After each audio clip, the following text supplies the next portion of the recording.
Let's start turning those landing pages into pages that convert. In this video, I'm going to walk you through a couple things that are going to be around how to build an actual testing environment and driving traffic through Meta or Google. You can drive traffic through a variety of different ways. We're just going to go through those two as an example. I'm going to be referencing other tutorials we've already run about how to build really good landing pages, how to set up tracking so that you know what your users are doing, and how to set up things like Meta and Google in order to run your ads. What I will be doing is talking through some of the specifics that we might be changing through this, just so that we're not repeating a whole bunch of different things. I'm primarily going to be using this lesson to talk a little bit about how to use this for validation, but the same principles apply whether you're testing pricing or anything else. So I'm going to walk through those and add those in as we go. Depending on what stage you're at, or if you have the budget and funding to do more, or you're a startup and you're just trying to get that initial bit of data, I'm going to focus primarily on getting 100 people on page and judging based off of those reactions on what we do next. We'll walk through a couple examples. We'll talk about what we would do in certain situations and basically guide you through this whole process. Remember, we're going to be focusing more on product validation, but you can use this same methodology to test almost anything. And the best part is that all the great results you can use to feed back into your homepage and make your entire site a high conversion engine. So just as a refresher, or if this is your first time here, we've been talking about this fake electric RV company. The idea is that what they're trying to do is create this modular kit that has a battery, it has an app, it has some way of driving the trailer, basically converting existing trailers into something that's more electric. It'll help with towing, it helps make the trip more energy efficient, and it does things like remove the trouble of backups because it's remote controlled. Now, it's also all made up. What we're going to be doing and what we're going to be using as an example for testing is this is our landing page that we've created. There's also a home page that people can go to. And the idea is that that home page also will have like about and some other content associated with it. We want to have Google Analytics on the page so that we know exactly where everybody goes. And we might even do things like have Tag Manager set up so that we can track specific buttons across the entire page. So the goal for this is going to be testing a variety of different things to see what's going to drive the most conversion. And at the same time, we can use multiple different ads to drive traffic to different landing pages to see which messaging resonates stronger than everything else. The notion here is that we have an ad that talks about making parking easier or upgrading your trailer so that, backing up is no problem. We're going to be sending that very specific targeted traffic to this page. And now we're going to gauge what they do. My recommendation would normally be create multiple landing pages and different kinds of ad traffic that fall under the same kind of categories. So if you have a bunch of ads around backing up for this, great, we throw it here. If you have a bunch of ads around towing, we create a slightly different page where all the calls to action, all the messaging goes around how to make towing easier. That way we can test to see which ad set works better and which landing page resonates more with those users. And then we can do things like change the wording to see if it encourages engagement. And for those that are trying to figure out what features to build, things like this, having some secondary features can be really beneficial because I could have the same ad and change just these things, change the order, change what they say, and see if it drives stronger engagement. Do more people click this button or not? So the goal here is to test absolutely everything, but doing it all incrementally. You can have multiple tests running, but keep them separate. When you start making changes, try and change small pieces so that we can have a clear understanding of what's working and what's not. All right, just jumping into Meta really quickly, I wanted to talk about a couple things. Now, I'll have links below to how to set up complete Meta campaigns, but for right now, I'm just going to talk about a couple little things.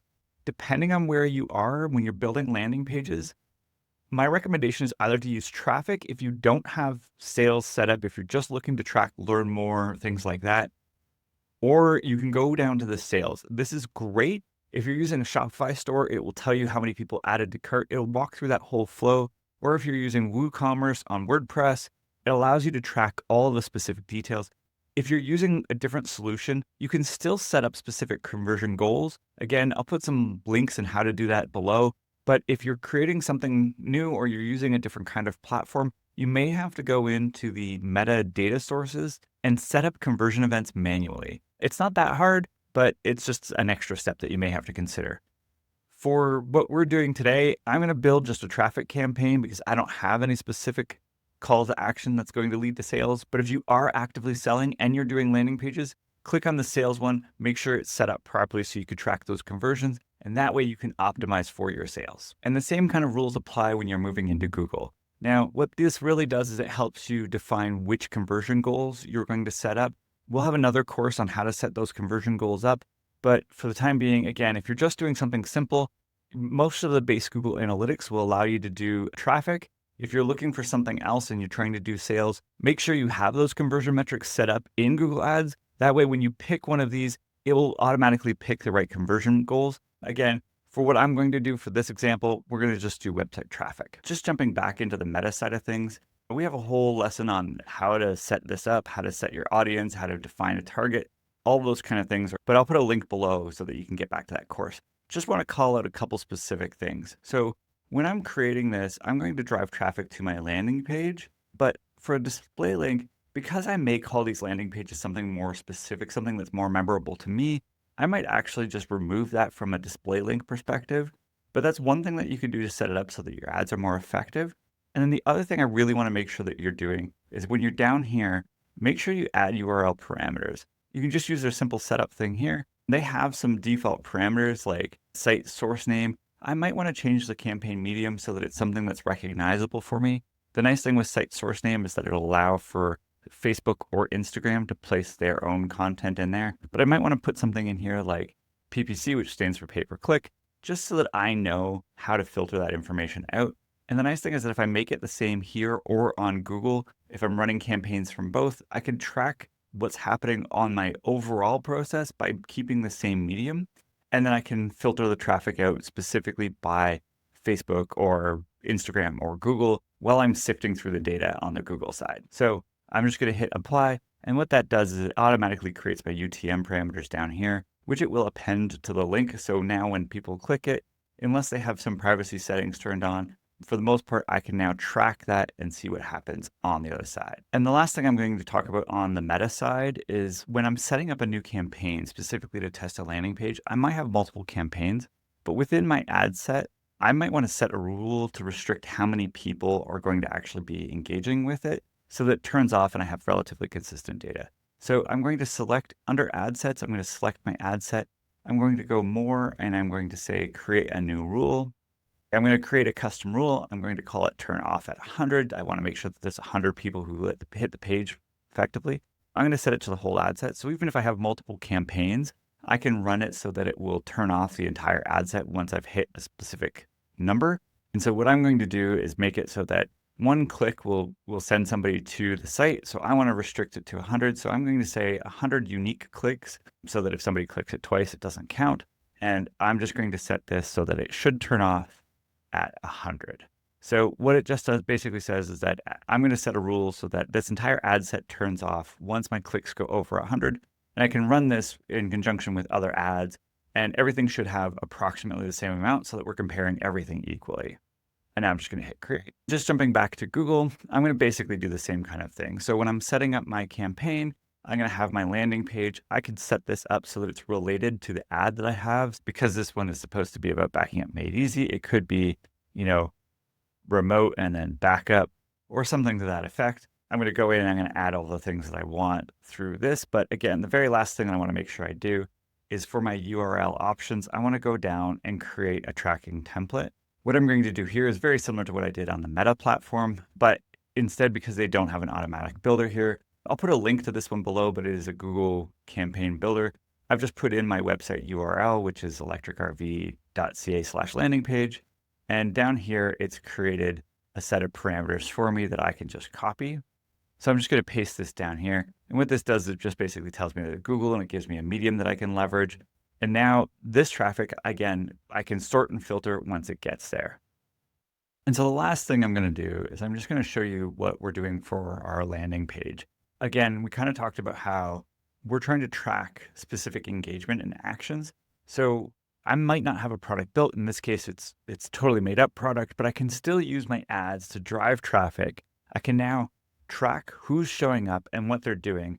And I can start looking for things like when they click this button. Now, if I've never done this before and it's a brand new product, one of the great things that you could do is you make it look like it's really there. It's available for offer. And when I click this button, you can send them to another page. And this page is basically just, hey, look, we'll give you a discount if you sign up. Find out more, learn what's going on with the product. This could be downloadable content. You could have this specific call to action be a variety of different things. The goal is just to get people to engage in some meaningful way. You can track and create different events, including things like scrolling through the page. Again, I'll throw some links on how to set some of that stuff up. But just remember, the idea is we're trying to move them closer to purchase. So if you're selling a product, great. Let's just sell that thing directly. We can track whether or not they're learning more about your product. They can learn more about your company. And we can also offer unique offers through some of these landing pages just to get that conversion across. So whether you have a product or you're in the process of building one, you can use landing pages to learn so much about what your users are looking for and the messaging that's going to resonate with them. Okay, so now you should be all set up. We're going to start running this page. We're going to get 100 people or so to land on your page, and we're going to track every interaction they have. In the next video, we're going to walk you through what some of these results mean. So once you get those 100 people, what interactions do they take? What are some extremely common interactions that people do? What they mean, how to fix them? And we're going to show you what happens when you start getting some great results, how to turn those back into actionable items on your homepage and ultimately improve your overall site performance. Using landing pages and specifically targeted traffic is a fantastic way of not only validating that your product has real market fit and people are willing to pay for it, but there's great ways of optimizing existing product and existing language to either adopt to new markets or just evolve with the time. So I hope you're ready to start collecting some great data, and we'll walk you through the next steps.